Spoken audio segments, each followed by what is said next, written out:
Hi hello வணக்கங்க. இன்னைக்கு மேக்ஸ்ல உங்களுக்கு சூப்பரான ஒரு கழித்தல் கணக்கு. அதுக்கு ஒரு ட்ரிக் இருக்கு. நம்ம நார்மல் மெத்தடும் பார்க்கலாம். பாருங்க, 74 இருந்து 36 கழிக்கணும். நம்ம நார்மல் மெத்தட்ல என்ன செய்வோம்?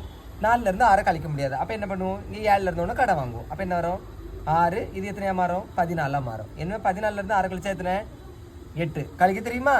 கமாண்ட் மட்டும் கண்டமேனிக்கு அடிக்க தெரியும். அடுத்தது 6 இருந்து 3 கழிச்சா 3. 38 தான் ஆன்சரா வந்திருக்கு. சரியா? இன்னொரு மெத்தட் என்னன்னு பார்த்தீங்கன்னா 74 36. இப்போ என்ன பண்ணணும்னா கழிக்குதுன்னு செய்யணும். 4 இருந்து 6 கழிங்க, 6. என்ன வரும்? -2. சின்ன நம்பர்ல இருந்து பெரிய எண்ணை கழிக்க முடியாது. அப்ப பெரிய எண்ணில இருந்து சின்ன எண்ணை கழிச்சிட்டு பெரிய எண்ணுக்கு அடையாளத்தை போடணும். அடுத்தது 7 இருந்து 3 கழிங்க, 4. சரியா?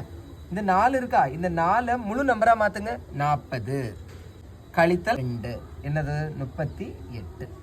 இது ஒரு மெத்தட். சரியா? இந்த கடன் வாங்கி கழிக்கிறது கஷ்டமா இருக்கிறவங்க இந்த மெத்தடை யூஸ் பண்ணுங்க. நம்ம இப்போ இந்த மெத்தடை யூஸ் பண்ணி இதை சால்வ் பண்ணலாமா? இப்போ 7 இருந்து 2 கழிக்கணும். 2 - 7 இங்கே அதே தான். 7 இருந்து 2 கழிங்க, 5. பெரிய எண்ணுக்கு அடையாளம் எத்தனை? மைனஸ். 8 இருந்து 3 கழிங்க, 5. இந்த 5 முழுதான் மாத்துங்க, அது 50. இந்த சைடில் எந்த நம்பர் வந்தாலும் இப்போ 6 வந்துச்சுன்னா அது 60 ஆக்கிக்கிடணும். 50 கழித்தல் 5. ஆன்சர் எத்தனை? 15. புரிஞ்சிருச்சா?